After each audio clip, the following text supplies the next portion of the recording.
संघ और बीजेपी, इन दोनों के बीच में एक रिश्ता टटोल रहे हैं और वो अपने तरीके से।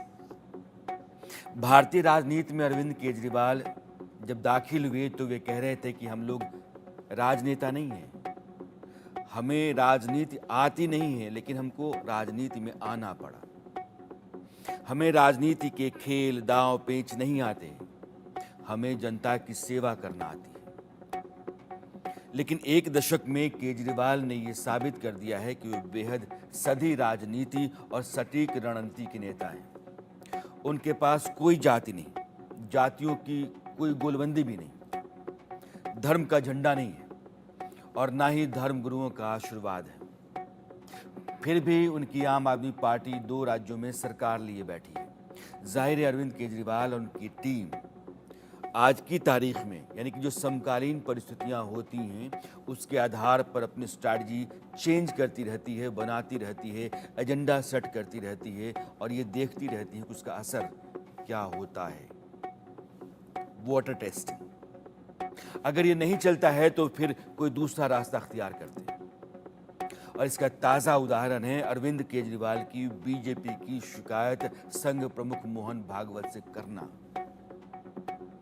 कुर्सी दिल्ली के मुख्यमंत्री की, उस कुर्सी को छोड़ा, कमान आतिशी को सौंपी, खुद जनता के बीच पहुंचे और पूछ रहे हैं कि मोहन भागवत जी, आप ये बताइए कि ईडी और सीबीआई की धमकी देकर के दूसरी पार्टी के नेताओं को तोड़ना कहां तक सही है। जिन नेताओं को भ्रष्टाचारी कहा जा रहा था उन्हीं को बीजेपी में शामिल कर लिया जाए, ऐसी राजनीति आपने सोची थी मोहन भागवत जी? बीजेपी संघ की कोख से पैदा हुई, उसको प्रतिभ्रष्ट जो हुई बतौर केजरीवाल, क्या आपने रोका? पार्टी के अध्यक्ष जयप्रकाश नड्डा ने कहा कि बीजेपी को अब आरएसएस की जरूरत नहीं है।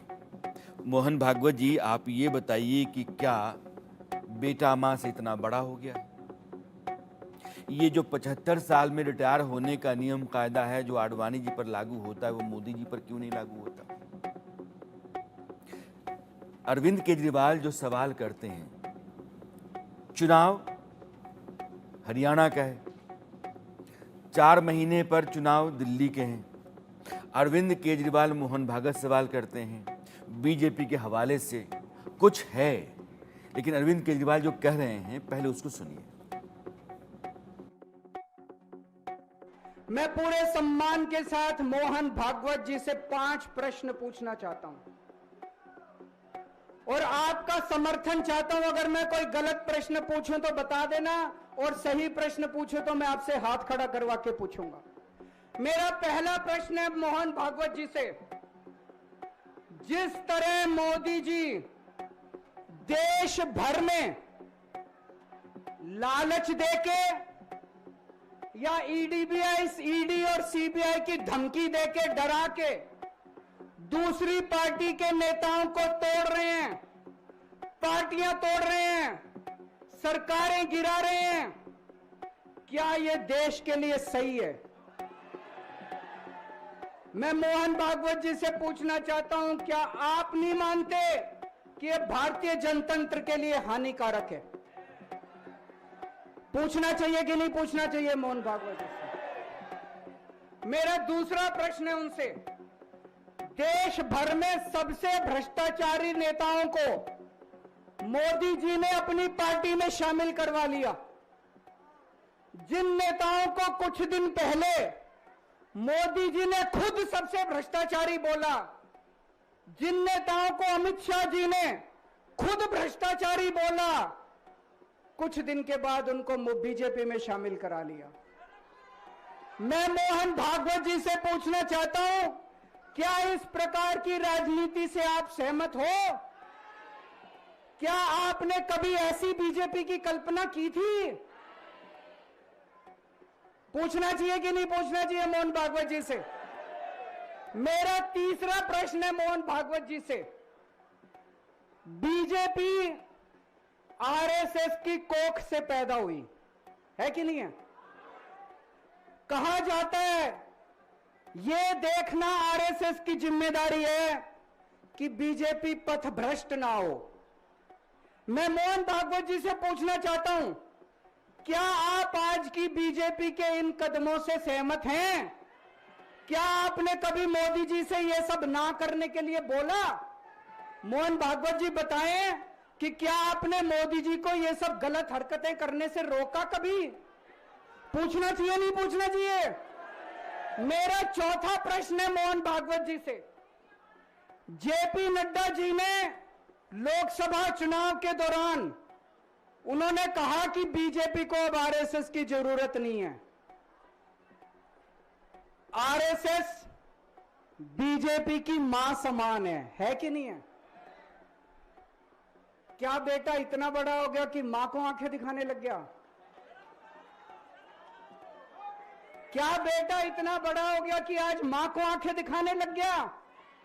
जिस बेटे को पाल पोस के बड़ा किया, जिस बेटे को प्रधानमंत्री बनाया, आज वो बेटा पलट के मां को अपनी आंखें दिखा रहा है। मातृतुल्य संस्था आरएसएस, आज वो बेटा अपनी मातृतुल्य संस्था को आंखें दिखा रहा है। मैं मोहन भागवत जी से पूछना चाहता हूं, जब नड्डा जी ने ये कहा तो आपके दिल पे क्या गुजरी, आप जरा बताइए इस देश को।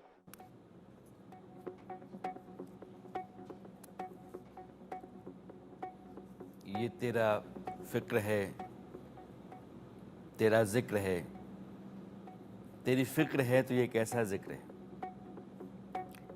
मोहन भागवत जी संघ, उनको तकलीफ हुई, इस बात की पीड़ा अरविंद केजरीवाल को है। जानना चाहते हैं कि मोहन भागवत जी आपको कैसा लगा, ये बताइए जब जेपी नड्डा ने कहा कि संघ की जरूरत बीजेपी को नहीं है। कुछ है जहां टारगेट कर रहे हैं अरविंद केजरीवाल, उनकी टीम, और इसको समझना बहुत ज़रूरी है। इसलिए इस चर्चा में तीन खास मेहमान हैं। सुधांशु मित्तल बीजेपी के आप नेता हैं, सिद्धार्थ शर्मा आप प्रवक्ता हैं आम आदमी पार्टी के, और डॉक्टर सौरभ मालवीय आप संघ विचारक हैं। आप तीनों का बहुत बहुत स्वागत है। सिद्धार्थ, पहले आपसे, ये हमारे यहाँ देहात में कहावत होती है कि खुरपी के ब्याह में चलनी के गीत, मतलब मसला कुछ और है, प्रसंग कुछ और है, चल कुछ और रहा है। दिल्ली का चुनाव है, हरियाणा का चुनाव है, मामला सब है। कहाँ लोकसभा चुनाव, कहाँ केजरीवाल ने अब उठाया मामला, और अब वो मोदी जी क्यों रिटायर हो रहे हैं। ये ईडी, सीबीआई क्या है, इंटेंट क्या है, मंशा क्या है? इंटेंट कुछ नहीं है सर, सीधी सीधी बात यह है राणा जी कि पाखंडी भाजपा एक तरफ तो भारत के बेरोजगारों को कहती है कि तुम लोग पकोड़ा तल लो, दूसरी तरफ एक अरविंद केजरीवाल पढ़े लिखे मुख्यमंत्री हैं जो कि पिछले 10 साल में 2 बार उन्होंने सैद्धांतिक विषय को लेके अपना इस्तीफा दे दिया, और तीसरी तरफ भाजपा के प्रधान जी हैं जो 75 की उम्र के बाद भी 22 साल से अपनी कुर्सी पर चिंगम की तरह चिपके हुए हैं। तो अरविंद केजरीवाल सीधे सीधे संघ से पूछ रहे हैं, मोहन भागवत जी से पूरे आदर के साथ पूछ रहे हैं कि इस तरह की चीजें जो भाजपा करती है, इसमें उन्होंने भाजपा को कभी ये काम करने से रोका क्या? क्योंकि भाजपा तो संघ तो हमें सबको पता है कि कहीं ना कहीं हम लोग सभी उत्तर भारत के लोग हैं, हिंदी बोलने वाले हैं, तो या तो हम या तो हमारे परिवार के कोई ना कोई हमें पता है कि जो कि संघ से संबंधित व्यक्ति रहता है। तो हमें सबको पता है कि संघ की विचारधारा से किसी की मतभेद होना अपनी जगह पर है, लेकिन चाल चरित्र और चेहरे पर में तो संघ हमेशा अव्वल रहा है। तो चाल चरित्र और चेहरा आम आदमी पार्टी तो अपनी बता रही है, लेकिन भाजपा अपना चाल चरित्र चेहरा क्या बता रही है? यही संघ है जिसने कि 1977 में इंदिरा गांधी के इमरजेंसी के खिलाफ लोकतांत्रिक मूल्यों को स्थापित करने के लिए जेल भी गए थे, मीसा के अंतर्गत संघ के लोग जेल भी गए थे। वही संघ मातृ संस्था की जो भाजपा पार्टी है, वो आज ईडी सीबीआई का दुरुपयोग करके चुनी हुई सरकारों को गिरा रही है और बिना चुनाव के सत्ता में आ रही है। तो ये लोकतंत्र कैसे बच रहा है इससे? तो मोहन भागवत जी को इसमें एक उत्तर देना चाहिए। ये सवाल सिर्फ अरविंद केजरीवाल का नहीं है। क्योंकि आप लोग ध्यान में रखिएगा सर कि जैसे मेरे मेरे जैसा व्यक्ति, आपने मेरा परिचय करवाया, आम आदमी पार्टी का प्रवक्ता हूं, बिल्कुल सही है। लेकिन आप मेरा चेहरा देख के ये भी पता लगा सकते हैं कि मेरी उम्र 10 साल से तो ऊपर ही होगी, 10-12 साल का तो छोटा बच्चा नहीं हूं। तो आम आदमी पार्टी बन के तो 10-12 साल हुआ है। आम आदमी पार्टी उससे पहले भी तो सिद्धार्थ शर्मा जिंदा था, वो भी तो कभी अटल बिहारी वाजपेयी को देख के वोट डालता था, वो भी तो कभी पंडित दीनदयाल उपाध्याय के बातों को सुनता होगा, वो भी तो कभी मुरली मनोहर जोशी जी से प्रभावित हुआ होगा। तो वो भाजपा कहाँ है? वो भाजपा कहाँ है? क्या वो भाजपा वही है जो भ्रष्टाचारियों को भाजपा में शामिल करवा लेती है? क्या ये गलत नहीं है? क्या भाजपा को सच में आज आरएसएस की जरूरत नहीं है, जैसे कि जेपी नड्डा जी ने कह दिया? मोदी जी हैं, अडवाणी जी हैं, मुरली मनोहर जोशी जी हैं, कर्नाटक में येडियुरप्पा जी हैं। इन सभी लोगों को 75 साल में संन्यास लेने की बात संघ ने कही है। तो क्या ये मोदी जी पर लागू नहीं होता? क्योंकि भारत के ठीक है। गृह मंत्री अमित शाह सिद्धार्थ, जी ने ये मुझे बात लगा कह कि दी। आप बहुत देर तक बोलने के बाद भी मेरे सवाल का जवाब देंगे, लेकिन आपने घुमाया है। चिंता जो है वो संघ की है, संघ के सिद्धांतों की है, संघ के नहीं सर, देखिए सिद्धांतों एक से मिनट, जन्मी आप फिर पार्टी, से उसके सवाल पूछ नेताओं दीजिए, की, मैं उसका सिद्धार्थ एक जवाब दे मिनट, दूंगा। उन तमाम लोगों की है।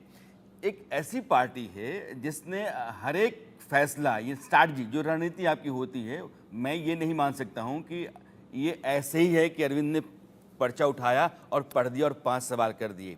इसके बहुत गहरे मायने होंगे। कहीं ना कहीं जा कर के आप कुछ न कुछ चोट पहुंचाना चाहते हैं जो आप बताना नहीं चाहते हैं। आप सुधांशु जी समझ पा रहे हैं क्या है ये? यशवंत जी, एक कहावत थी कि उल्टा चोर कोतवाल को डांटे। देखिए किस जोश से अरविंद केजरीवाल ने कहा कि जिनको भ्रष्टाचारी कहा गया था वो भाजपा में शामिल कर लिए गए हैं। नैतिकता का देखिए कितना बड़ा प्रश्न उठाया है।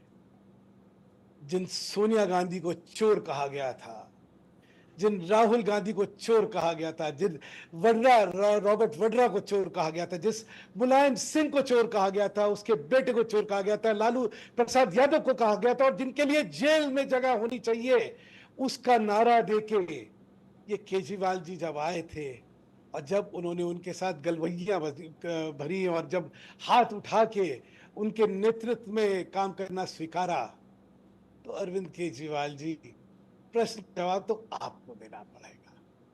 आपने 5 प्रश्न मोहन भागवत जी से उठाए, मैं आपसे 5 प्रश्न उठाना चाहता हूं। आपने कहा संघ जो है, संघ का मातृ संगठन, संघ मतलब भाजपा का मातृ संगठन संघ है, संघ पे क्या बीत रही है?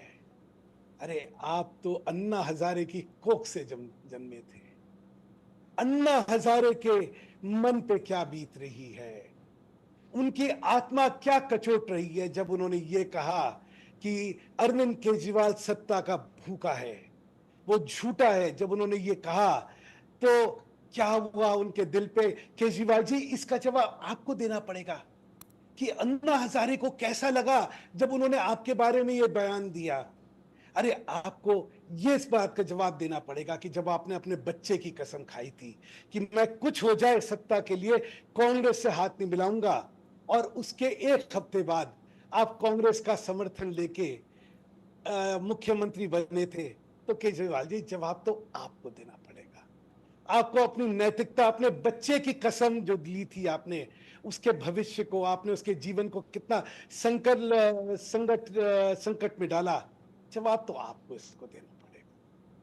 ठीक है। आपने रिजाइन करा और आपका एक महान नेता ये कहता है कि देखिए कितना बड़ा सेक्रीफाइस है, लोग बंगले के लिए पता नहीं क्या क्या कर लेते हैं। हमारे केजरीवाल जी ने बंगले का को छोड़ के अपने पद से रिजाइन करा, आता हूं, इस्तीफा मैं दिया, आपकी बात समझ और गया। अगले ही एक दरअसल सेकंड बस, और मेरी अगले हमेशा ही क्षण कोशिश होती है कि राजनीति में जो पत्ते फेंके जाते हैं उनको पढ़ पाऊं या दर्शकों को आप लोगों के जरिए पढ़ा पाऊं कि ये है।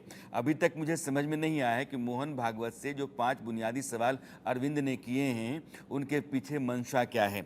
डॉक्टर सौरभ भारद्वाज, एक बात तो सही है कि हाल के कुछ महीनों में डॉक्टर मोहन भागवत की तरफ से जो बयान आए, डॉक्टर सौरभ मालवीय, हाँ सौरभ, हाल में जो बयान आए उन बयानों ने ये बताया कि एक नाराज़गी है व्यवस्था से।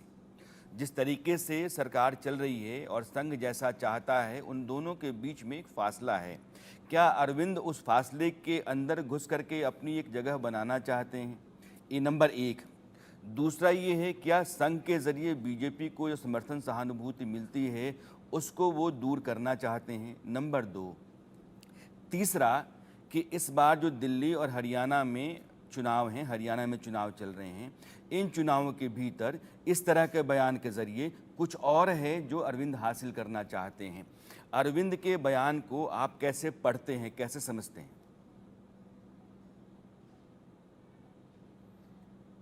यशवंत जी, राष्ट्रीय स्वयंसेवक संघ एक सामाजिक संगठन है, गैर राजनीतिक संगठन है और समाज के सभी वर्गों को विकास के लिए और मुख्य धारा में और भारत भारतीयता की एक दृष्टि, एक भाव बोध हो, इसके लिए अलग अलग कार्य करती है।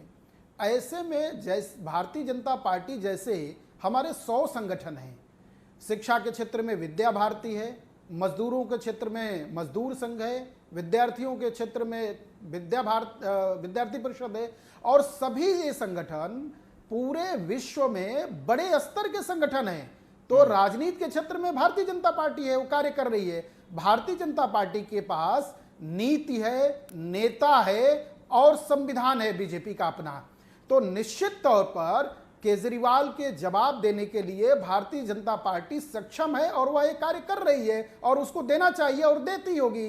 तो मुझे लगता है कि संघ से सवाल पूछना संघ का कार्य नहीं है। केजरीवाल, एक बात मैं स्पष्ट करूं और आपके साथ साझा कर रहा हूं, केजरीवाल को जरूरत है, केजरीवाल जी को, कि उनको भी राजनीतिक सहयोग चाहिए। तो संघ के लिए उनके दरवाजे खुले हुए हैं। वह राष्ट्रीय विचार के साथ, राष्ट्रीय सोच के साथ कार्य करें, सहयोग लें, निश्चित तौर पर मिलेगा। इसलिए हमारा कोई उनसे भेद नहीं है और भारतीय जनता पार्टी संघ का अनुसांगिक संगठन है जिसके पास स्पष्ट सारी चीजें हैं और उस दिशा में वो श्रेष्ठ काम कर रहे हैं। तो एक साफ हो गया कि किसी भी प्रकार का विभ्रम नहीं है। केजरीवाल का यह निजी अभिमत हो सकता है, उनको निजी। और दूसरी महत्वपूर्ण बात, क्या केजरीवाल जी जेल में रहते हुए और उनकी सत्ता बर्खास्त हो गई, वो चले गए? नहीं, आज भी उनका सिंहासन बचा हुआ है। तो सवाल तो उनको अपने से पूछना चाहिए और जब न्यायालय कहेगा कि वह निर्दोष हैं तब निर्दोष हैं। और लोकप्रियता की बात, अंतिम बात आपके प्रश्न का उत्तर एक, कि जनता तय करती है कि किसकी लोकप्रियता कितनी है। जनता चुनाव में मैंडेट देती है। आज मोदी जी की लोकप्रियता पूरे विश्व में श्रेष्ठतम है। ऐसे तमाम सर्वे और परिणाम है 2014, 2019, 2024। तो ऐसे में जब तक जनता आपको प्रेम देगी, सहमति देगी, अधिकार देगी, मत देगी, आप सत्ता में बने रहेंगे। इसके लिए कोई संविधान में लिखा हुआ आयु वर्ग नहीं तय हुआ है जहां तक मैं जानता हूं। इससे उनको घबराने की जरूरत नहीं है। आज केजरीवाल जी को जनता पुनः जिता देगी तो क्या वो निर्दोष हो जाएंगे? निर्दोष के लिए न्यायालय प्रक्रिया है, संवैधानिक ढांचा है। तो मुझे लगता है यशवंत जी, यह सारी चीजें केजरीवाल जी को विचार करना चाहिए और जनता भी विचार कर रही होगी। ठीक है सिद्धार्थ, 2-3 स्थितियां हो सकती हैं। पहली स्थिति ये है कि मोहन भागवत से या संघ से बीजेपी की शिकायत करके या बीजेपी से उठे प्रश्नों को उनके सामने रख करके अरविंद केजरीवाल दोनों के बीच में एक फासला तैयार करना चाहते हों ताकि वो समर्थन जो संघ का है वो बीजेपी के साथ कम हो, या फिर अपने लिए संघ की सहानुभूति लेना चाहते हों कि देखिए हम तो बड़े कट्टर ईमानदार हैं, हम तो उसी नक्शे कदम पर चल रहे हैं जो संघ की अपनी नीति रीति है, तो हम दरअसल आपके हैं, एक संकेत वो दे सकते हैं। तो इन दोनों स्थितियों में से कौन सी है जो आप चाहते हैं कि ये बेहतर है? मैं अपनी तरफ से आपके लिए विकल्प रखना चाहता हूँ। जी राणा जी, आपने जो सवाल किया उससे पहले संघ के कोई वरिष्ठ प्रवक्ता थे, उन्होंने भी कहा, उससे पहले भाजपा के भी प्रवक्ता ने कहा, तो तीनों का जवाब एक एक करके दे देता हूँ। भारत में एक सामान्य सा नियम है कि परीक्षार्थी को अगर प्रश्न पूछा जाता है तो उसके जवाब में प्रश्न नहीं लिख सकता, उसको उत्तर देना पड़ता है। तो भाजपा के प्रवक्ता ने बहुत कुछ कहा अरविंद केजरीवाल को, पुरानी चीजों को याद करके कि अरविंद केजरीवाल बहुत खराब हैं, और भाजपा ये कह रही है क्योंकि अरविंद केजरीवाल खराब है इसलिए उन्हीं के नक्शे कदम पर हम खराब हैं। तो वही तो हमारा सवाल है कि चाल चरित्र चेहरा भाजपा का तो अलग होना चाहिए था, ये तो उनका दावा था, तो वो अरविंद केजरीवाल के रास्ते पर आके अपने आप को सही नहीं ठहरा सकते ना। दूसरी बात, दूसरी बात, आ रहे, भारत सुधांशु जा में रहे हैं। सवाल पूछना, भारत में सवाल पूछना, अंगद ने भी रावण के सभा में जाके रावण से सवाल पूछा था। तो भारत में शास्त्रार्थ होना, शंकराचार्य ने भी शास्त्रार्थ किया है। तो शास्त्रार्थ करने के लिए कोई नियम नहीं होता है। कोई भी व्यक्ति किसी भी विषय पर तार्किक रूप से सवाल पूछ सकता है, और सामने वाला अगर अपने आप को बुद्धिमान मानता है तो उसको उसके सामने वाले को ढंग से जवाब देना पड़ेगा। ये जवाब भाजपा का नहीं हो सकता कि अरविंद केजरीवाल तो खराब है इसीलिए हम भी खराब हैं। ये अगर आप कहेंगे तो भाजपा अपना चाल चरित्र चेहरे को दूसरे से भिन्न करके प्रमाणित नहीं कर पाती। वहीं पर उनका पूरा का पूरा नैरेटिव, पूरा का पूरा उनकी जो विशेषता है वो धराशायी हो जाती है। तो इसमें भाजपा क्या धराशायी हो गया। दूसरी बात, संघ के जो प्रवक्ता थे उनको मेरा बहुत विनम्र निवेदन है कि अरविंद केजरीवाल ने जो भी 5 सवाल किए थे उन्होंने ध्यान में फिर से देखिएगा। आपने इससे पहले वीडियो शायद दिखाया था, माफ कीजिएगा मैं हरियाणा के कैंपेन में हूं, आपका कार्यक्रम में देख नहीं पा रहा हूं, सुन पा रहा हूं, तो माफ कीजिएगा किसी का चेहरा में नहीं देख पाया, तो अगर किसी का नाम लेने में अगर गलती हो गई तो क्षमा कीजिएगा। लेकिन अरविंद केजरीवाल ने स्पष्ट रूप से जो सवाल किया है वो मोहन भागवत जी से किया है। आदरणीय रूप से उनको कहा है कि सम्मानीय मोहन भागवत जी इसका जवाब दें। तो आम आदमी पार्टी मोहन भागवत जी इस पर क्या जवाब देगी उसका इंतजार करेंगे। और जो संघ के प्रवक्ता हैं उन्होंने ये कहा कि अरविंद केजरीवाल अगर जनता के बीच में पॉपुलर हैं तो वो ये चुनाव जीत जाएंगे, पहले भी जीते थे, आगे भी जीतेंगे। तो उन्होंने अगर वो शुभकामना दी है तो हम उनका बहुत बहुत धन्यवाद अर्पित करते हैं। अब तीसरी बात आपने पूछी कि इसके पीछे की मंशा क्या है। इसके पीछे की कोई मंशा नहीं है सर। इसके पीछे की मंशा एक मेरे जैसे व्यक्ति, मैंने इस कार्यक्रम पे शुरुआत में कहा कि 12 साल हुए हैं आम आदमी पार्टी बनके। उससे पहले भी तो सिद्धार्थ शर्मा किसी पार्टी को चुनाव में वोट करता था। वो कभी अटल बिहारी वाजपेयी को देख के वोट करता था, कभी वो मुरली मनोहर जोशी को देख के वोट करता था। तो क्या भाजपा वही भाजपा आज रह गई है जो कि ईडी सीबीआई के माध्यम से सरकारों को डरा धमका के बिना चुनाव जीते हुए अस्थिर करके जीत जाती है? क्या ये लोकतंत्र, इससे लोकतंत्र मजबूत होता है? क्या मोहन भागवत जी मानते हैं क्या भ्रष्टाचारियों को भाजपा में शामिल करना गलत नहीं है? मेरी छोटी समझ है, सीधा सवाल है, इसमें कोई आगे नहीं है पीछे नहीं है, सीधा एक सवाल है जिसका जवाब मोहन भागवत जी जब देंगे उसका इंतजार रहेगा। नहीं, मेरी एक छोटी समझ है, मोहन भागवत इस देश का कोई इंस्टीट्यूशन नहीं है। वो सुप्रीम कोर्ट नहीं है, वो पार्लियामेंट नहीं है, वो कोई इंस्टीट्यूशन नहीं है, वो पॉलिटिकल पार्टी भी नहीं है, पॉलिटिकल पार्टी के नेता भी नहीं हैं, वो चुनाव भी नहीं लड़ते हैं। तो अगर कोई शिकायत सरकार की है तो अदालतें हैं या फिर जनता की अदालत है। आज अरविंद जनता की अदालत के बीच में हैं, अदालतों के दरमियान भी वो हैं। तो इन दोनों से अलग जा कर के और मोहन भागवत को एड्रेस करना ये एक सवाल है। और मैं फिर कहता हूँ, आम आदमी पार्टी अगर कुछ भी कहती है तो वो हवा हवाई नहीं है, उसके पीछे कोई ना कोई बड़ा पर्पस है और एक बड़ी रणनीति है। इसलिए मैं समझना चाहता हूँ कि ये कहाँ का तीर है।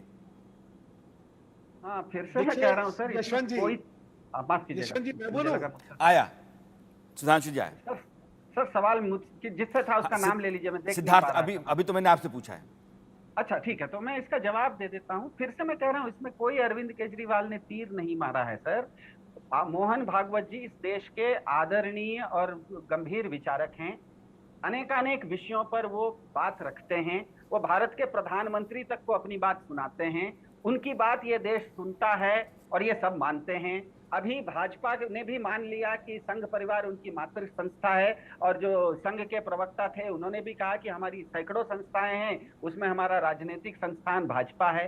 तो जो संस्थान इतना महत्वपूर्ण है उसके जो मुखिया हैं मोहन भागवत जी, जैसे हमारे पुराणों में भी माना जाता है सर, रामायण में भी राम जी कुछ करते थे तो वशिष्ठ से पूछते थे। वशिष्ठ राजा नहीं थे, वशिष्ठ कुछ नहीं थे, लेकिन अयोध्या के वो राजगुरु थे। तो राजगुरु हैं मोहन भागवत जी, इस देश के अत्यंत महत्वपूर्ण व्यक्ति हैं। ये राम मंदिर का लोकार्पण हुआ था, उसमें वो प्रधानमंत्री जी के साथ साथ उनसे ऊंचे स्तर पर थे। भाजपा भी मानती है कि मोहन भागवत जी की आरएसएस उनकी मातृ संस्था है।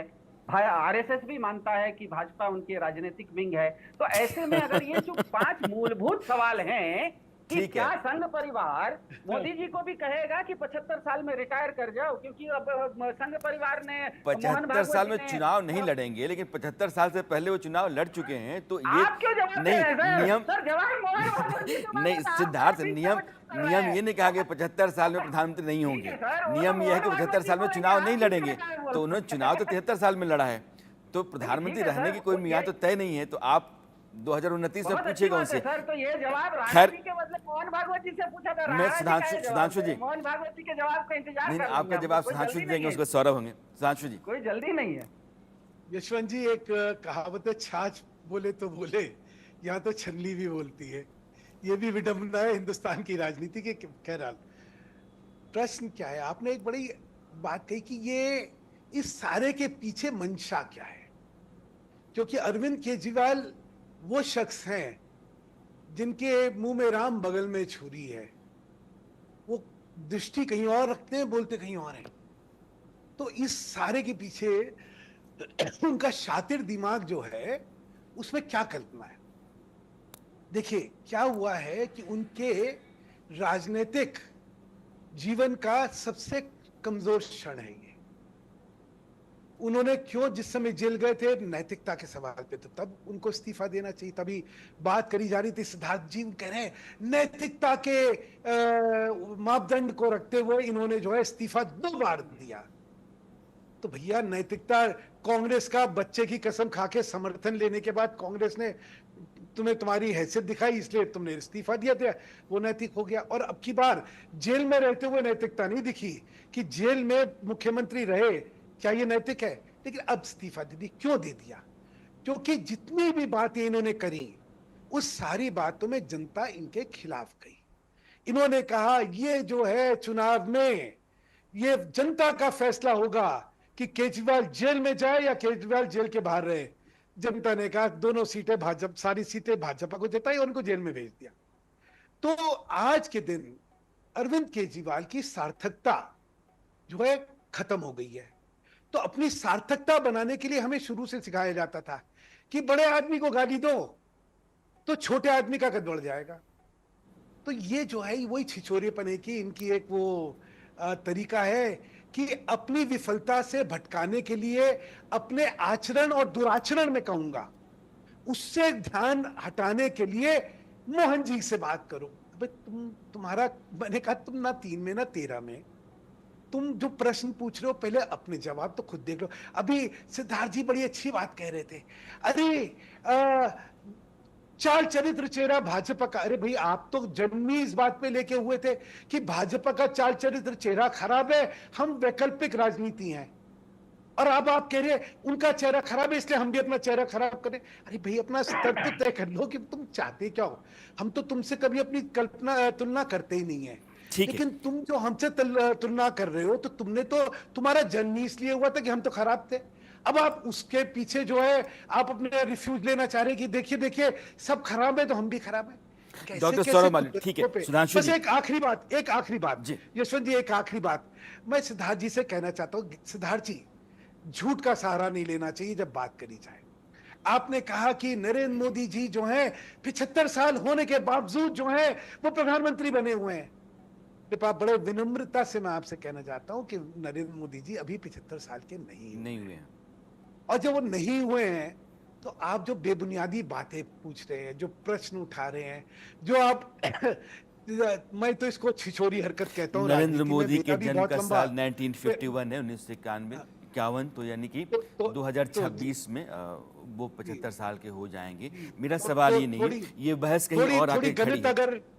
थोड़ी गणित अगर केजरीवाल जी को यशवंत जी अगर सिखा दें तो वो शायद गणित, वैसे तो अपने को कहते हैं कि भाई मैं अफसर रहा हूं, मैं इतने साल ये रहा हूं, मैं चाहता तो इतना पैसा भ्रष्टाचारी हो जाता। डॉक्टर सौरभ मालवीय, संघ जो है सिद्धांतों के साथ चलने वाला एक संगठन है और वो हिंदुत्व के प्रचार प्रसार और उसको मजबूत करने के सिद्धांत के साथ चलता है।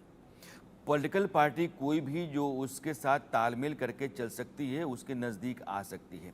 संघ के लिए अछूत कोई भी राजनीतिक दल नहीं है। लेकिन जब किसी पार्टी का अध्यक्ष कहता है कि मुझे संघ की ज़रूरत नहीं है, तो जाहिर है एक फासला वहाँ दिखाई देता है। जब संघ के प्रमुख कहते हैं कि सत्ता चलाने के लिए अहंकार ज़रूरी नहीं है, तो वहाँ भी एक फासला दिखाई पड़ता है।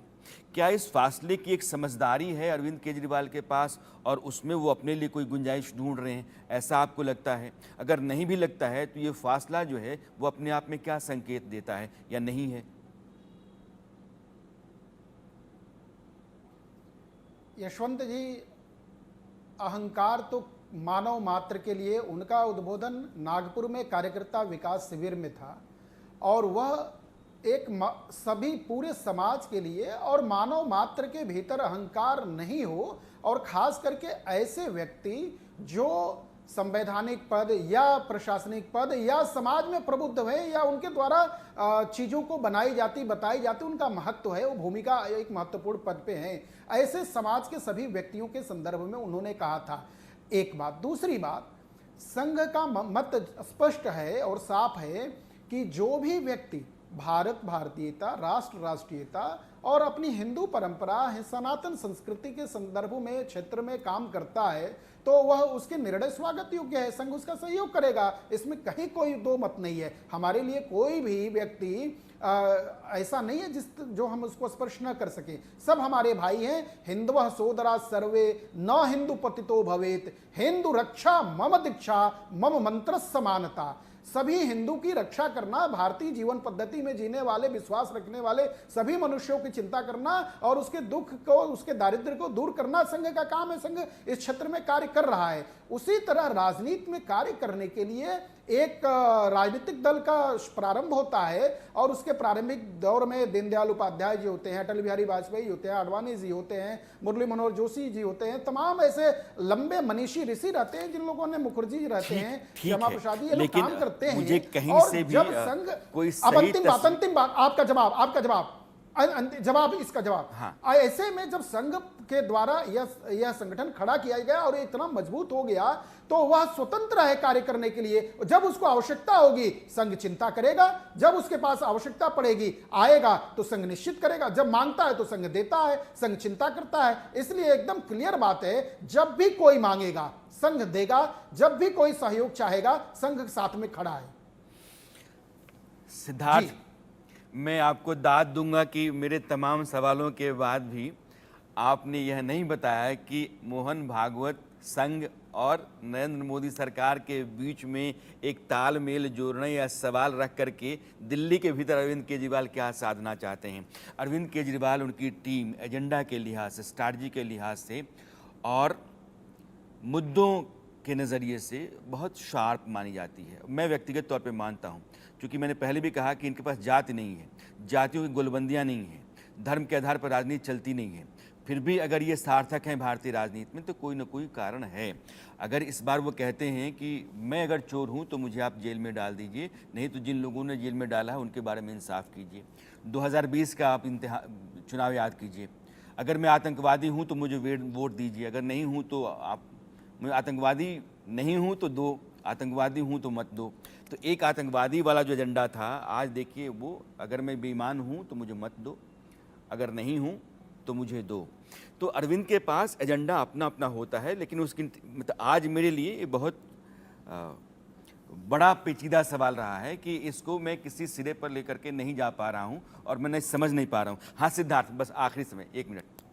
बस 1 मिनट में बता दूं कि मोदी जी का जन्म सितंबर 1950 में हुआ था।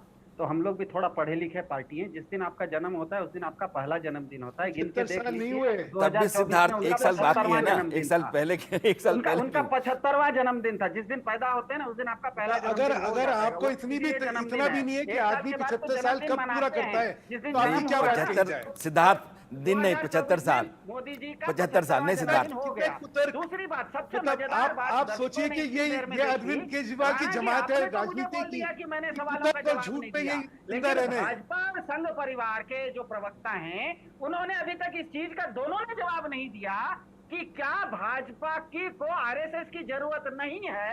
इस बात से संघ और मोहन भागवत इतना रखते हैं। इस बात पर न तो भाजपा के प्रवक्ता ने कोई जवाब दिया, न तो संघ के प्रवक्ता ने जवाब दिया। भाजपा और संघ को सोचने वाली बात है, अरविंद केजरीवाल के सोचने वाली बात नहीं है। कृपया अपनी दायरों में रहिए, अपनी राजनीति की सीमाओं में रहिए। आपका क्या, तू कौन मैं खामखा? भाई तुम 3 महीना 13 में संघ और भाजपा के बीच का क्या है, तो हम तय करेंगे कि आप तय करोगे? हमारी सोच क्या है क्या नहीं है, हमारी होगी, आप तय करोगे। कमाल है।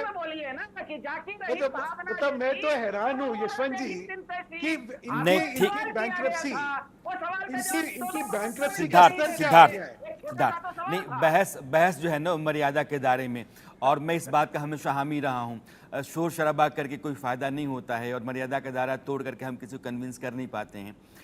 बहुत सारी जगहें होती हैं, और उन जगहों से मुझे एतराज़ रहा है कि ऐसा क्यों होता है न्यूज़ इंडस्ट्री में, और जब हम चर्चा में शरीक होते हैं तो हम किसी एक मीनिंगफुल डिबेट डिस्कशन क्यों नहीं कर पाते हैं। हमारा मकसद ये है कि हम अपने व्यूअर को कुछ कम्युनिकेट कर पाए कि this is something which you should know. अगर आप जान पाते हैं तो ये है, और इसी के लिए बहस थी। आप तीनों जुड़े, आप तीनों ने अपनी अपनी बात रखी है। आप तीनों का स्वागत, और आप तीनों से फिर मैं विदा लेना चाहता हूँ। बहुत बहुत शुक्रिया।